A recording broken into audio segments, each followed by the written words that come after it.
बुलाने की बात नहीं है। देखिए, बुलाने की बात नहीं है, ये स्वतः समझने की चीज़ है कि नीतीश जी विवेकशील लोग हैं और वो समझते हैं कि किस चीज़ से उनके ऊपर दाग लग सकता है।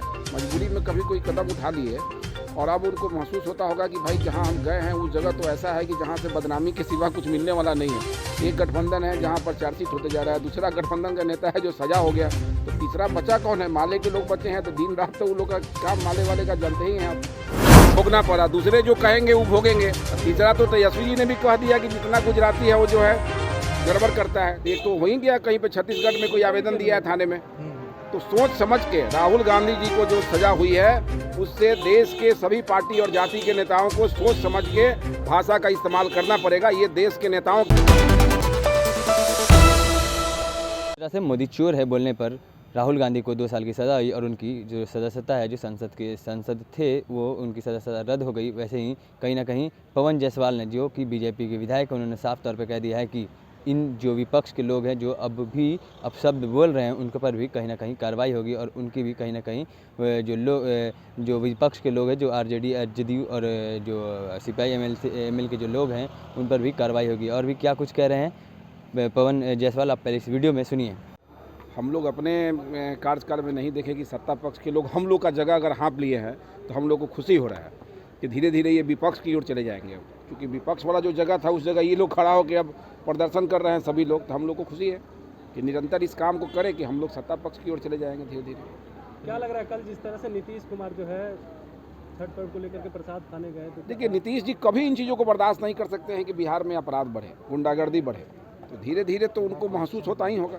नीतीश जी तो ऐसे कोई कदम बढ़ाते नहीं हैं, कदम बढ़ाते भी हैं तो बहुत सोच समझ के बढ़ाते हैं। इसलिए नीतीश जी के निर्णय के बारे में हमें क्या कहना है, नीतीश जी के इन निर्णयों के बारे में आप लोग बखूबी जानते हैं। बुला रहे हैं क्या? बुलाने की बात नहीं है। देखिए, बुलाने की बात नहीं है, ये स्वतः समझने की चीज़ है कि नीतीश जी विवेकशील लोग हैं और वो समझते हैं कि किस चीज़ से उनके ऊपर दाग लग सकता है। मजबूरी में कभी कोई कदम उठा लिए और अब उनको महसूस होता होगा कि भाई जहाँ हम गए हैं उस जगह तो ऐसा है कि जहाँ से बदनामी के सिवा कुछ मिलने वाला नहीं है। एक गठबंधन है जहाँ पर चार्जशीट होते जा रहा है, दूसरा गठबंधन का नेता है जो सजा हो गया, तो तीसरा बचा कौन है? माले के लोग बचे हैं, तो दिन रात तो वो लोग का काम माले वाले का जानते ही हैं आप। नहीं, जैसे विपक्ष के नेताओं का कहना है कि अडानी के खिलाफ क्या कहेंगे? इनको एगो अडानी एगो अंबानी यही नाम ही याद है, इनको विकास का याद कहाँ है? इनसे पूछिए ना कि कितना 1000 करोड़ रुपया भारत सरकार ने दिया और जिसको ये खर्च नहीं कर पाए और ये मार्च के पहले वो लेफ्ट करेगा। इनसे ये पूछिए ना। कह तो रहे कि नीरव मोदी चोर है, तो चोर को चोर नहीं कहे तो क्या कहे? एक मोदी करके चोर कहे तो सजा हो गया, दूसरा ये बात कौन बोल रहा है?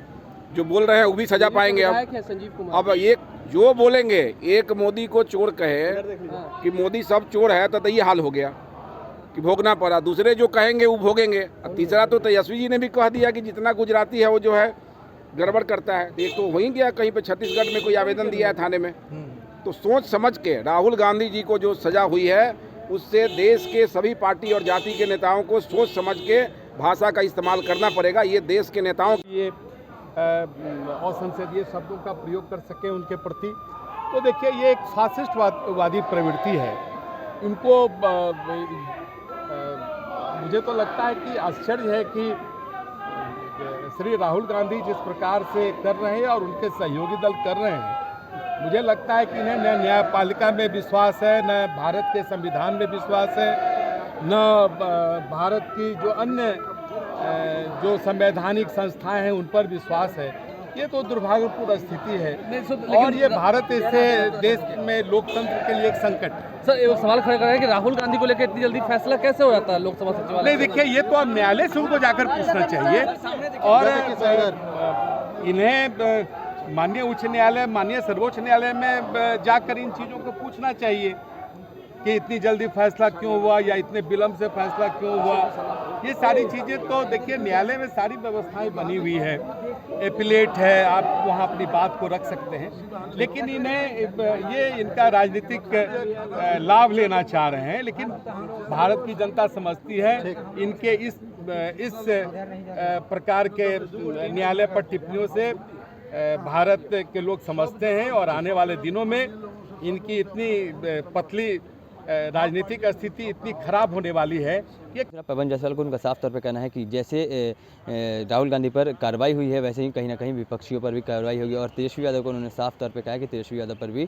कहीं ना कहीं कार्रवाई होगी। अभी छत्तीसगढ़ में केस हुआ है और भी कहीं ना कहीं FIR और भी लॉन्च होगा। और भी क्या कुछ कह रहे थे पवन जायसवाल अपनी इस वीडियो में सुनाए थे। तब आप खबरों के लिए जुड़े रहना चाहिए इनसाइड के साथ। तब तक के लिए धन्यवाद।